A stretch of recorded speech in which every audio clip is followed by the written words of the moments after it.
occupied beddings, okay? So this patient is bedridden. She's a female.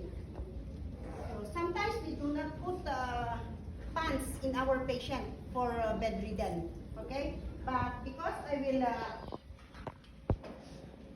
demo the bed babe. Put electro. Yes. I off already. You record already. So, okay. Dapat nga for start for she's. No, start I want. Our friend yun. Si Tatapan din. Oh, wait. We need the pampers.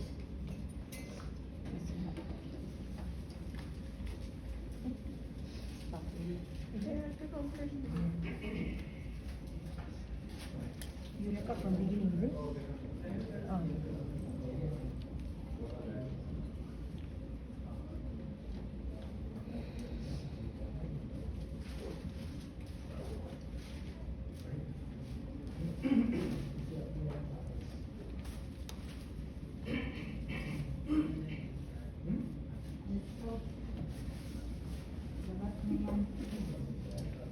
If woman can put like that, carry body like that.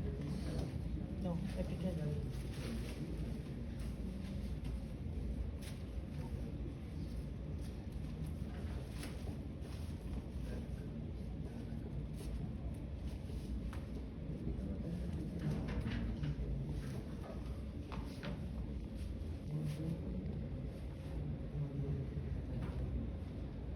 Sometimes we only do like this to our patient, okay? Because she is a bedridden.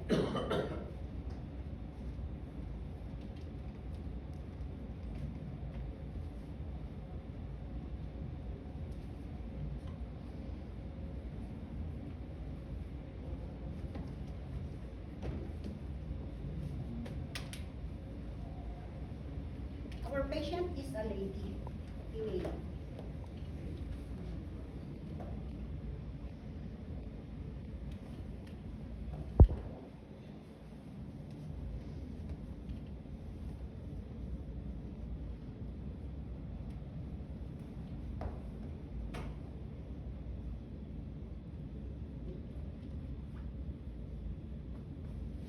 Okay.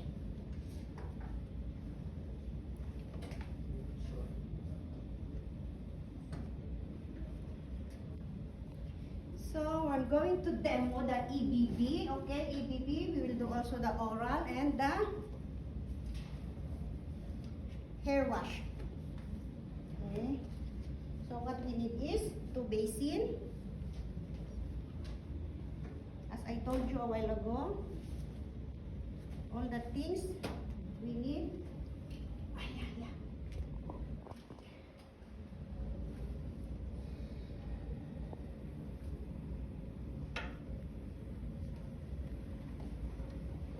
You must put air to the patient, okay? Everything.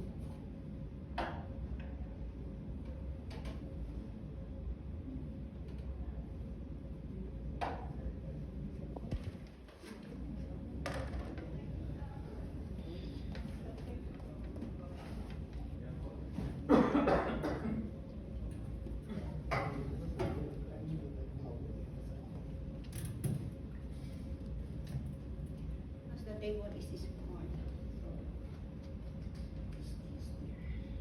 Okay? So, for bathing, we need 2 towels, small, for soap and clean. Okay? We use this strap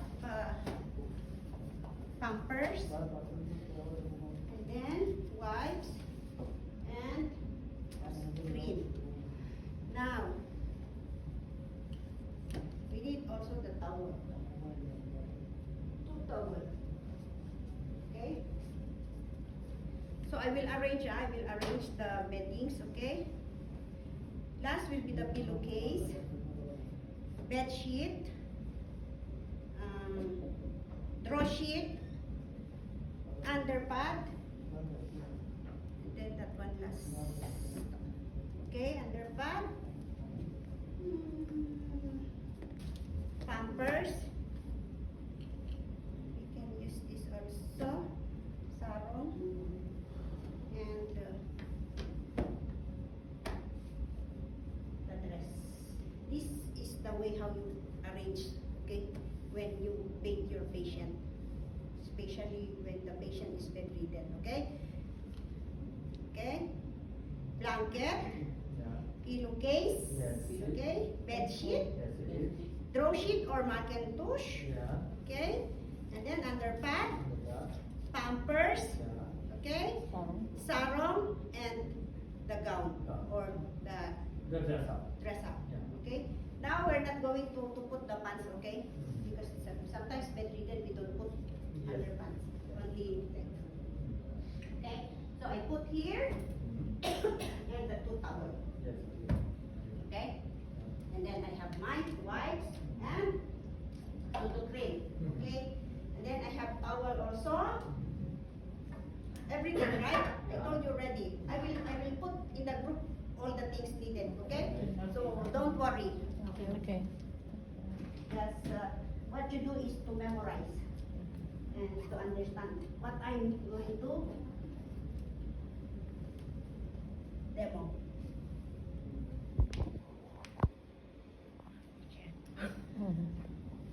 Next week you bring Somebody who don't have hair, no Yeah. need to be clear. Good, yeah? stand. Put Can Okay, record. so good afternoon to everyone. I'm Afternoon. going to demo the EBB. EBB means elderly bedridden, which is in the ADL, assisting of daily living, but I will do it one shot, okay? From bathing to the patient, to the changing pampers, positioning, okay? And transferring the patient to the wheelchair, okay? For Sir Moshin will do the transferring, okay? So for example, my patient is a half body. Yeah, low level. Okay, the lower part is stroke. Yeah. So still he can move, right? Yeah. So what I do is, first I will knock the door, okay? And then inform auntie, today is your bedtime bathing, okay? Even the patient will not respond because she is paralyzed bedridden, Yeah. okay? Comatose like that. Yeah. And then you just stop. Mhm. Inform her, okay? Yeah. Inform auntie, today is scheduled for bed bathing. Mhm. Okay. What next you do is privacy, Mhm. okay? Good. Throw the curtain, Yeah. close the windows, okay? Window, okay. Off the fan, Mhm. off the AC. Why you need to off the AC? Yeah. Cold, cold, cold. So the Be patient will cold. be cold, correct?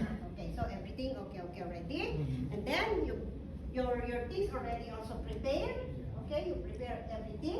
Mhm. Then go wash your hands. Then put your Mhm. gloves. Okay, because I do until changing pampers. I will double my gloves. Okay. Yes, ma'am. Yes, ma'am. Before you knock, you come in. Do you have to prepare everything Yeah. first? Yes. Everything you prepare, then you tell. Inside. Even also you inform or then you prepare. Okay. Just before you that's why we don't need jewel case, right? Yeah.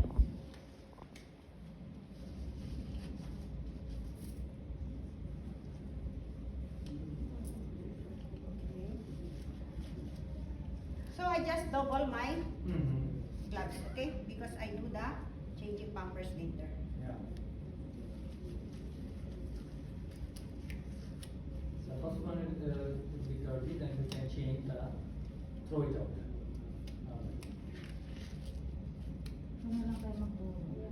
Okay?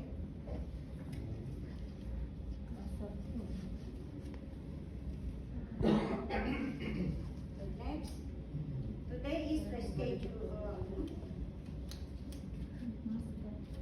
We need to put the patient in the upper position. This is what we call supine position. Yeah. Okay? When the patient is lying down straight, this is supine. Yeah. Okay. Okay? So I put her in a Fowler position, which is 45 degrees.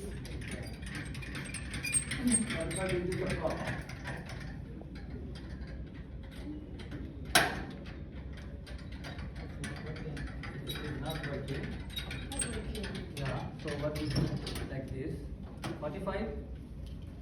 Wait. Menu. Yes. No. All right. Them work hard before. 45 degrees or 90 degrees, okay? 90 degrees. Bắt thịt đấy. Wash mouth. Oh, no.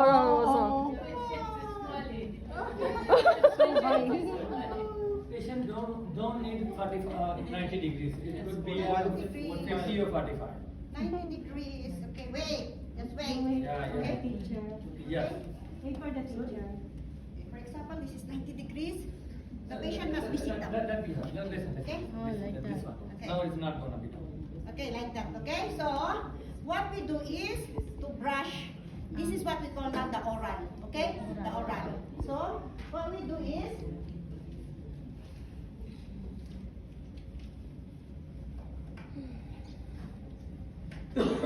first we put the towel on the chest, okay?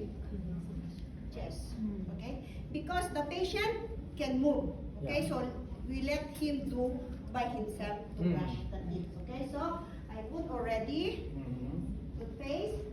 I have water also. Mhm. Okay, then I will say auntie brush teeth. Okay, so she will brush teeth. Okay, she will brush teeth.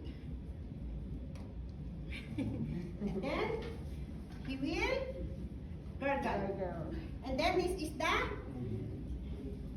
kidney tray to spit it out the water. Okay, okay. Then let her brush. Brush. Will be if, for example, the patient is false teeth, okay? We can take out the teeth and put in one Contain. okay? Mm. Because this one we are going to clean the okay? Understand? So auntie, clean, and then finish. He pass and gargle. Okay? Then if you want, she will do by herself. Okay? Yeah. Let him do by herself, okay? Yeah. Okay. As I told you, do not baby your patient. Yes. Okay? So she wait. Then we take the clean water. This one we ask also to clean her white. Okay? So that's it. For the half body. Okay, Yeah. now because it's the same thing, what we are going to do for her is the same to the bedridden. But the difference is this one is she is flat down, okay? She is still in supine. So we need to put back her in supine. Okay, so this our patient now is a fully bedridden patient, okay? She's a fully bedridden patient.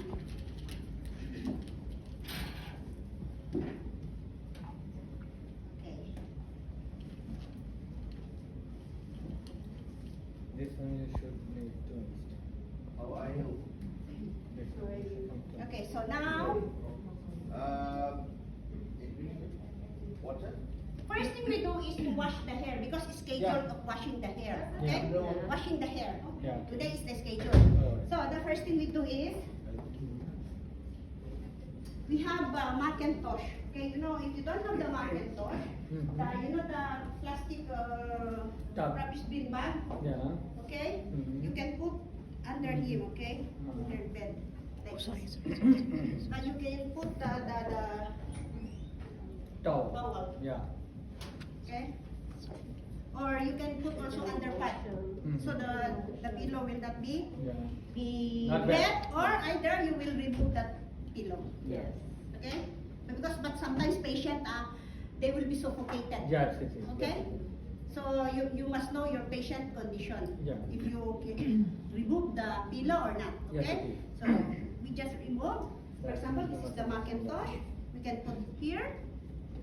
Too much important Okay? to be taken straight. And then there is a basin here. Yeah. The basin. Or either You can- there is also the basin portable Yeah. that you can put Yeah, Yeah. portable, Okay. portable basin Yeah, tub. there is also the inflammable. Yeah. Okay, basin to put here, Mhm. and then the water will go through the basin. Mhm. Then you need to wet, Mhm. and then use the soft, the shampoo that suits to your patients. Mhm. Okay, and then you do like this. You do massage. Okay, Mhm. carefully and gentle. Not because you're rushing. Okay, no. Okay, must be gentle also. Must massage. Okay, must massage. Okay. So they will be also comfortable, and also then you need to rinse. Okay. Alright. After you rinse, then you can remove the Towel. Macintosh, and then you can use the towel. Okay. Yeah. Understand? And then finish. But question: how mom if the bed in the house or their bed is not an hospital bed? Mhm. Because hospital bed they have the railings here. Yes, right? we have everything Yeah, there. The normal the headboard. Yeah. Okay, you can take out the headboard. Yeah. You see the one bed there, they can Mhm. take out the headboard. Okay, but the patient bed is not an hospital bed. So how to clean? How to wash the hair? Mm. Okay, so what you do is you need to Mm. put the patient into this side. Mhm. This is the use of Yeah. the throw sheet. Yeah. Okay, you can pull her. Okay, Like- because when you pull this already, they will become here. Yeah. Then you will Got put it. this side. Got Okay, it. this position she will be like this. Mhm. Okay, understand now? Then do Yeah. also the procedure what I show you. Okay, now finish already the head. Now we're going to the body. So we will cover her a clean towel or a bed sheet, clean bed sheet. We always cover the privacy of our patient. Yeah. Understand? That's the important thing. Okay? So we cover, then remove this.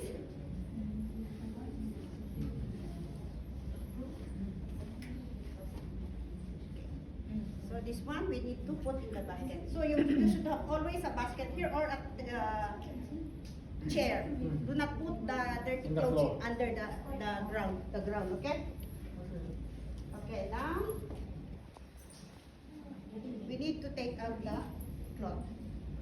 We always cover the Body. body, okay? The privacy. Yeah. Okay, but we need to wipe first the Mm. face, okay? In wiping the face, so this is our two basin. And this is our cotton balls, okay? Cotton balls, I will wet in the Mhm. clean water. Clean water. But Little before more. we clean the eyes, okay, we clean first the mouth. How Yeah. you clean the mouth of the bedridden? Hmm. Okay, that's why we have the tongue depressor. Yeah. Okay, tongue depressor and the cotton, Is a gas one. the gauze one. Yeah. Okay, And mouth washer. or this is the one we use Yeah. to clean.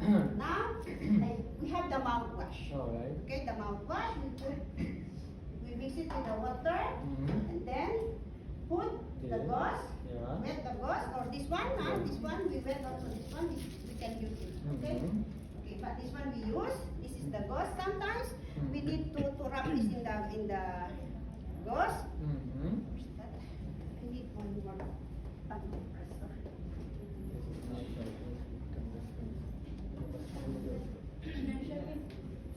You go in. Have the rabbit here with your finger, then you can move like nicely inside. Get it? But different distance, it can hurt. Because it is a wooden, it's a hard, it can be hurt. Get it? We have to feel that I use it for Okay, sorry, ah. Sorry. Clean, no, ऐसा clean. करना है या नर्म मेरी डिस्टेंस नहीं बता सकते